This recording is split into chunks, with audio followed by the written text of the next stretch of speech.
E aí, pessoal? Depois de mais de 6 meses de canal e quase 100 vídeos gravados, eu tô a fim de me aposentar. Mas calma aí que não é a aposentadoria que vocês estão pensando.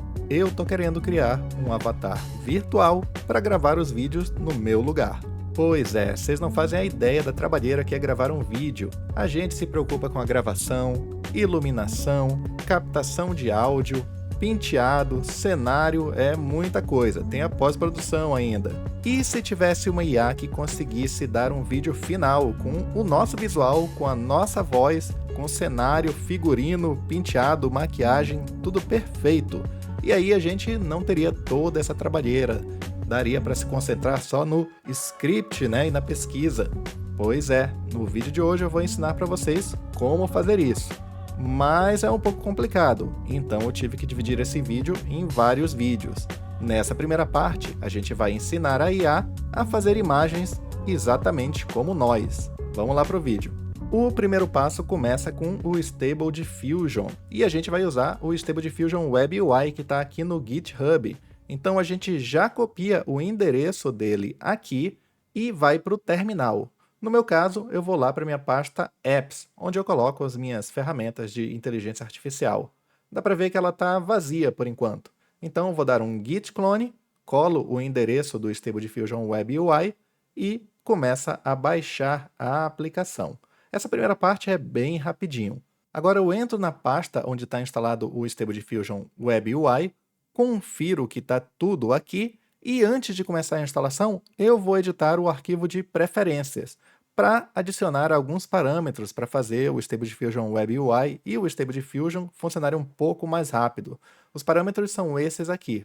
O principal é o Xformers, que aumenta mais ou menos em 30% a velocidade com que as imagens são criadas. Depois de salvar esse arquivo, eu posso começar a instalação em si. Eu estou fazendo a edição do arquivo com o Nano, que é para não sair do terminal, mas vocês podem usar o editor que vocês quiserem, inclusive o Notepad do Windows. Agora que o arquivo de configuração está salvo, eu posso iniciar a instalação chamando o WebUI user.bat. E enquanto o Stable Diffusion Web UI está sendo instalado, eu já vou baixar um dos modelos que eu vou usar para criar as imagens. Eu vou baixar o Cyberrealistic e dá para ver que ele já chegou na versão 4.1. Eu, particularmente, gosto muito da versão 3.3. É uma versão um pouco mais antiga, mas que é muito boa. Então eu vou fazer o download dessa versão. Esse site aqui é o Civity AI, é um site grátis. Você pode criar uma conta lá e baixar centenas de modelos que estão disponíveis ali de graça. Agora que o Cyberrealistic já está aqui na minha pasta de downloads, eu vou entrar na pasta do Stable Diffusion. Lá dentro tem uma pasta chamada Models e dentro tem uma outra pasta chamada Stable Diffusion. É aqui que a gente vai colar o arquivo de modelo. E voltando aqui no terminal, dá para ver que a instalação continua. O processo é um pouco demorado mesmo. E agora a instalação está terminando e o Stable Diffusion Web UI vai iniciar automaticamente no browser. Para fazer um teste, eu vou selecionar o Cyberrealistic na lista de checkpoints que fica aqui em cima e vou colocar um prompt aqui. Um homem de corpo inteiro, com barba, com cabelo e olhos negros. Dá para ver que esse sou eu, né? É a minha descrição, pelo menos. E olha só o que ele gerou. Uma pessoa que tem as mesmas características que eu, cor do cabelo, cor da pele, usa óculos, tem barba, mas que não sou eu. Obviamente, como eu não sou uma pessoa conhecida, né, não é cheio de fotos minhas aí pela internet, o modelo do Cyberrealistic e, por consequência, o próprio modelo do Stable Diffusion não sabem quem eu sou. Então não adianta aqui no prompt eu escrever fotos de mim, nem fotos do Marcel, porque apesar da Wikipédia dizer que tem muitos Marcels ou Marcéis famosos por aí, nenhum deles sou eu. Então a gente tem que treinar ou refinar o modelo do Stable Diffusion para que ele saiba quem eu sou e daí conseguir criar fotografias de mim. Esse processo de treinamento não é feito no Stable Diffusion Web UI. Ele é feito aqui no Corria SS, outra ferramenta que está disponível de graça aqui no GitHub. Então eu volto lá para o prompt, vou lá para a pasta de apps e faço o git clone, só que dessa vez com o endereço do Corria. De novo, né, esse processo para baixar é bem rápido. O que demora mesmo é a instalação. Então eu vou entrar na pasta do Corria, vejo que já está tudo baixado aqui, e o que eu tenho que fazer agora é executar esse comando aqui, ó, de Setup. Essa instalação vai te guiar pelo processo todo. Ele até mostra aqui um menu com opções, né? E a gente quer a primeira, instalar o Corria SS GUI, né? A interface gráfica do Corria. E agora que finalizou a instalação, eu posso executar o comando gui.bat, né? GUI ou gui.bat, para iniciar o Corria lá no meu navegador. E para fazer o treinamento, eu preciso de imagens, né? Imagens minhas que eu vou mandar lá para o Corria para que ele consiga treinar, né? Treinar para conseguir fazer fotos minhas. Eu vou criar uma pasta training e aqui dentro eu vou criar uma pasta de datasets. Esses datasets vão ser onde eu vou colocar as minhas imagens. Vou aproveitar e também vou criar uma pasta de projetos, né? E a pasta de projetos vai ser onde o treinamento vai ser realizado. Essa aqui eu vou usar daqui a pouco. Dentro da pasta de datasets, eu vou criar uma nova pasta chamada HNA. Hoje na IA, né, vai ser eu. Por que eu não vou criar uma pasta chamada Marcel? Porque, como eu falei, já existem vários Marcéis famosos por aí, né? A gente viu lá na Wikipédia, inclusive esse aqui é um Marcel bem famoso. E eu não quero que o Stable Diffusion me confunda com esses outros Marcéis. Então eu vou criar um token, né? O HNIA. Um token, uma palavra, né? Para me chamar, como se fosse um apelido meu, e é uma palavra que dificilmente ele vai confundir com outra coisa. Voltando aqui na pasta, eu coloco as minhas imagens aqui. Não tem nada demais nessas imagens, são 10 fotos que eu tirei no meu celular. A única coisa que eu fiz foi redimensionar as imagens para 512 por 768. O modelo do Stable Diffusion 1.5, que a gente vai utilizar como base, foi treinado em imagens 512 por 512. Então, múltiplos desse 512 funcionam bem, inclusive múltiplos de 50%, como 768. Agora, voltando no Corria, eu tenho as opções de treinar com Dream Booth ou treinar com LoRa. Eu vou treinar com LoRa. LoRa é como se fosse um plugin. Então, em vez de ele treinar um modelo gigantesco, né, um modelo de 2 ou 4 gigabytes, ele vai treinar um arquivinho pequeno ali, de mais ou menos 100 megabytes, que eu vou plugar no modelo que eu quiser. Isso aí é uma coisa muito legal. Uma coisa que eu tenho que fazer antes de começar o treinamento é fazer o captioning dessas imagens. Eu tenho que ter arquivos de texto descrevendo o que tem em cada imagem, mas ao invés de fazer isso manualmente, eu vou usar o WD14, é uma biblioteca que já consegue gerar esses tokens para mim, e vou fazer automaticamente com o uso dessa biblioteca. A única coisa que eu vou fazer a mais é pedir para a biblioteca acrescentar um token extra chamado HNIA para cada arquivo. Depois de poucos minutos, olha só, ela criou um arquivo de texto com o nome da foto. Então tem uma correspondência. Se tem uma foto HNA1, tem um arquivo de texto HNIA1. E assim por diante. Vai até a minha foto número 10. Se a gente olhar dentro de cada um desses arquivos de texto, a gente vai ver, ó, tem uma descrição de tudo que a imagem contém. É muito legal. Esse WD14 funciona muito bem e dificilmente eu tenho que editar manualmente depois. Agora que a gente acabou de fazer o captioning, a gente pode voltar aqui na opção de LoRa e começar a preparação do dataset. Aqui no prompt de instância, eu coloco HNIA, que é o meu token, né? O token que vai me definir, vai ser o meu nome.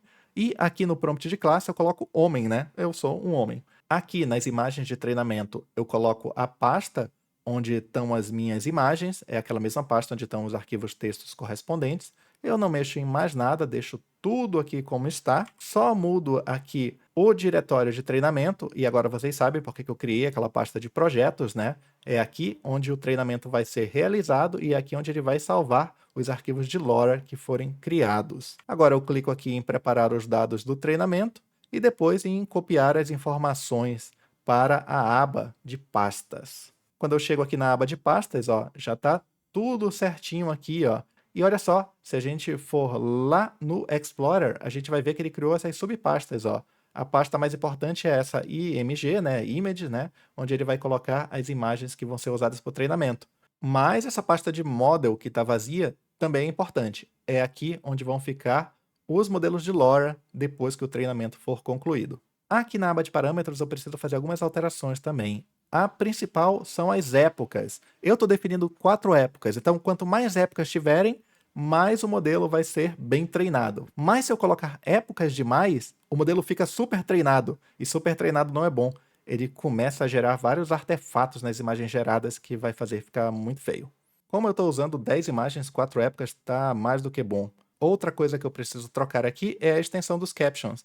A extensão não é .caption, é .txt. Eu também troco Mixed Precision, então coloco BF16 aqui para todos, coloco um seed, no caso 1, 2, 3, 4, isso é para caso eu queira repetir esse treinamento e obter exatamente os mesmos resultados. Eu troco também aqui a resolução, 768 por 768, essa aqui é a resolução máxima, então como eu tenho imagens que são maiores que 512 por 512, eu tenho que trocar aqui, e também troco o Network Rank. Então, ranks, assim, dimensões maiores, né, com números maiores, geram modelos que são mais flexíveis. Mas a gente não quer flexibilidade demais, senão ele se perde nos detalhes. Então tem que ser alguma coisa no meio do caminho. 128 costuma ser um bom número.